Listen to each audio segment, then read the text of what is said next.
Greetings, Barrow's boldest and best. We are here. This is Chris McMichael, your superintendent, and I am here with Jennifer Houston, your assistant superintendent for business services.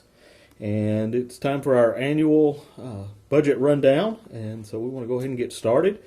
As you can see there with your first slide with the program funding, I just want to give you a quick overview again of that. Our general fund is our day-to-day operations of the school system. That's funding that is received locally and from the state. We also receive federal money for federal programs, and that's mainly your title programs such as Title I, Title II, and our special education programs. These federal expenditures are funded on a reimbursable basis. We spend it before we get it, which is always offers its own set of challenges. We also have a separate item, school food nutrition. It's a self-sustained program, and funding is received from state and federal sources. Pre-K, pre-kindergarten, the funding is received from Bright from the start, and it also has supplemental funding from the general fund. Last but not least, we have our capital projects, and that's any renovation or construction projects, technology projects, school bus replacements.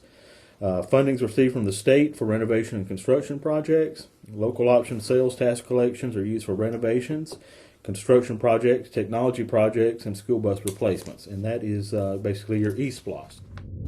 For 2017, we had a few significant budget challenges. Our state funding, we were still under the auspices of austerity reductions. Our local tax digest, while it increased some, is still lower than what we would like. And as always, we were the recipient of some unfunded mandates.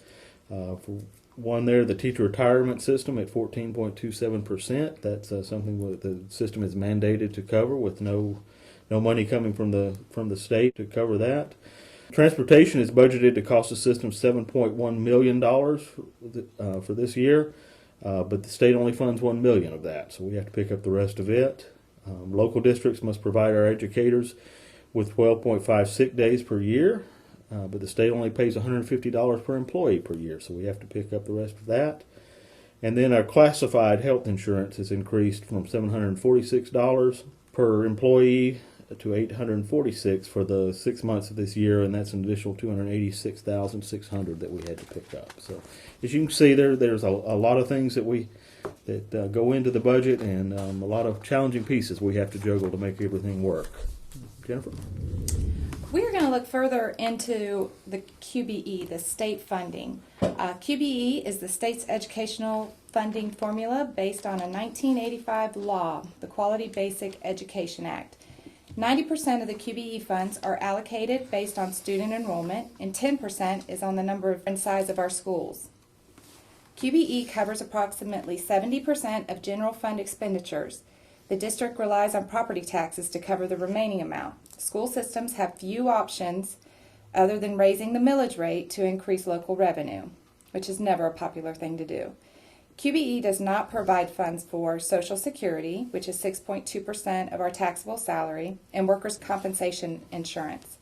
Athletics and other extracurricular activities are not included in the QBE formula. Capital expenditures and unfunded mandates as stated in the previous slide. In the QBE formula, there are austerity reductions. Austerity reductions is defined as the amount deducted per fiscal year from the amount allocated to the school system per the education funding formula. In fiscal year 2017, Barrow County School System should have received $76.8 million from state funding. Instead, due to the reduction, the austerity reduction of $1.4 million, only $75.4 million will be received. This graph represents what the state has deducted from our education funding.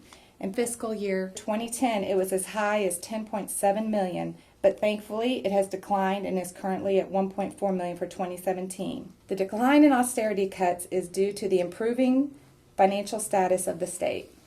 Approximately 30% of our revenues we rely on come from property taxes. This chart represents the change in the tax digest from one year to another. We actually decreased in fiscal year 2017 due primarily to the baby boomer generation applying for exemptions from paying property taxes.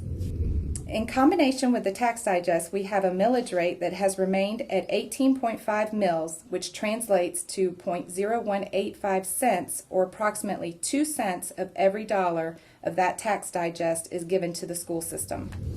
All right, just want to quickly go over the revenue assumptions that we used for setting this year's budget. We projected a 3.25 increase in revenue from the local tax digest, and that would amount to about $987,000 for a total of $31 million. As you'll see in a couple of slides here, we overestimated just a little bit. Our FTE funding growth of $577,000 was budgeted. Equalization increase of $816,000 budgeted. Decrease in austerity reduction of $2.5 million was budgeted. We also budgeted our charter system funding of $1.2 million. And we also put in our midterm QE adjustment of an anticipated $500,000 into that budget. This slide shows you how all of those assumptions came together to produce the fiscal year 2017 budget. The district budgeted revenues of $110.5 million and expenditures of $112.1 million. For us to be able to provide the 2% salary adjustment most of you received in January, the district felt our expenditures would be higher than revenues received. We anticipated taking $1.6 million from our fund balance or reserves. Fund balance is the amount we have built up over the years when revenues exceeded expenses. It also is decreased in tough years when our expenses are higher than our revenues. So where does the money come from? As a school system, we do not have many areas to generate income. So we have to rely on two primary sources that we have little to no control over: how much the district receives. We received approximately 31% from local sources, which are property taxes, card taxes, alcohol beverage taxes, and interest earnings. 69% comes from the state's QBE calculation. This next slide represents how the money is spent. There are 6 main categories that expenses are broken down into. The top 3 are salaries and benefits for instruction, administration, and classified staff. The bottom 3 are for supplies, consultants, utilities, maintenance, etc. If you add the instructional salaries and instructional operation, it comes to 76.35% of our expenditures are spent in the classroom. This pie chart just visualizes the previous data and reiterates the Board of Education's and administration's desire to spend as much as possible on our students. Another way we like to monitor our expenditures is by our expenditure breakdown. Salaries and benefits expenses are 88.13% and other expenses are 11.87%. Barrow County Schools is the largest employer in the county and strives to stay competitive with our salary and keep our employees proud to work for Barrow County Schools. On this slide, we show the cost per student for fiscal year 2016. We had 13,306 FTE students for that year. The FTE does not include our 374 pre-K students, for which we received separate state right from the start lottery funding. We have an $8,447 cost per K-12 student that year. And I do want to point out there that Barrow County School System ranked 142nd out of 180 school districts, which is, when you stop and realize that we're the 27th largest school district, that's actually a pretty remarkable feat that not too many other districts come close to. Absolutely, and I would like to point it out in the next slide in the graph. This bar graph compares Barrow County schools with some of our neighboring school systems. General administration expenditures. The state will calculate what districts spend on general administration and divide by our FTE. For fiscal year 2016, we spent $285.11 per FTE on general admin expenses, which ranked us 148th highest out of 180 districts. This means 82% of school districts spend more than Barrow County on general administration expenses. This shows Barrow County in comparison with neighboring districts. Looking at the January 2017 actual numbers compared to budget, we are in line with our spending. However, we projected our tax digest to come in at 3.25% increase. The actual was only an increase of 1.34%. revenues will be reduced by approximately $579,000. We are in the initial stages of preparing the fiscal year 2018 budget. We have to wait to see what Barrow County will receive for state funding, but for now, state revenue is reported to be increasing by approximately 5.8% compared to fiscal year 2017 in the original budget submitted by the governor. There's a slight increase for an enrollment growth based on the funding formula. The biggest jump is to cover the increase in employer share of retirement cost. It is reported that austerity will remain the same as last year, a reduction in state revenues of $1.4 million for Barrow County schools. The tax digest, based on early indications, will remain stagnant.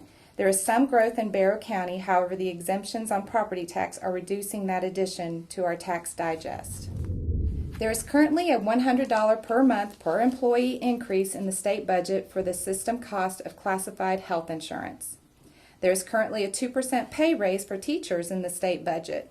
TRS, or retirement, the employer share is increasing by 2.54% to 16.81%. The district will also be opening the new Winder Elementary School this year. Okay, just to recap here, the budget process is, as Jennifer mentioned, we are right in the beginning of that. The board and the superintendent, we set the vision and use input from the school governance teams, community, and our employees to set priorities for the district's educational program. The superintendent then develops a proposed budget and some specific recommendations and sends that to the Board of Education for review. Funds are then allocated based on state and federal mandates, the state salary schedule, and the district's strategic plan. The local property tax millage rate is established to generate revenue to fund what the state or federal funds do not provide.